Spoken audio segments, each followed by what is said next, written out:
তো আসসালামু আলাইকুম এভরিওয়ান। তো তোমরা অনেকেই যারা নতুন সাইকেল কেনো, গিয়ার সাইকেল, তারা দেখো যে সাইকেলের বিট ক্ষয় হয়ে যাচ্ছে, মানে এই বিটগুলো ক্ষয় হয়ে যাচ্ছে, এবং কি তোমরা টেনশনে থাকো যে সাইকেলের বিট এত দ্রুত ক্ষয় হচ্ছে কেন।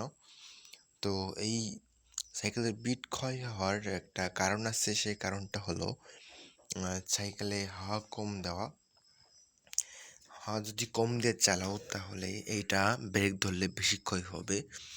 যেমন আমার সাইকেলে যে এরকম ভাল্টুওয়ালা যেগুলো আছে সেগুলোতে হাওয়া বের হয়ে যায়, আর বের হয়ে গেলে তখন তোমরা ঠিক মতো হাওয়া দাও না, তখন এটা ক্ষয় হয় বেশি।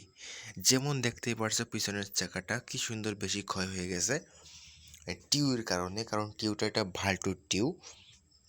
আর সামনে আছে মোটর সাইকেলের এই যে নওয়ালা টিউ, এটা হচ্ছে মোটর সাইকেলের মতো মুখ।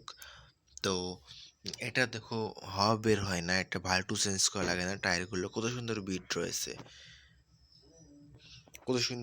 রয়েছে। আর পিছনেরটা এই ভাল্টু একটু গরম হয়ে গেলে এখানে ভাল্টু লাগানো সিস্টেম, হাওয়া বের হয়ে যায়, অল্প হয়ে যায়, এবং কি এই যে ফেটে গেছে, এই দেখতে পারছো ফেটে গেছে। তো এখন থেকে যারা টিউব কিনবে তারা একটু ভেবেচিন্তে কিনবে যে ভাল্টুওয়ালা টিউব কিনবে নাকি মোটর সাইকেলের ভাল্টুওয়ালা টিউব কিনবে। কোনটা কিনলে টায়ার বেশি টেকসই হবে, এই ভিডিওটা দেখার পরে সম্পূর্ণ দেখবে, তারপরে তোমরা বুঝে যাবে।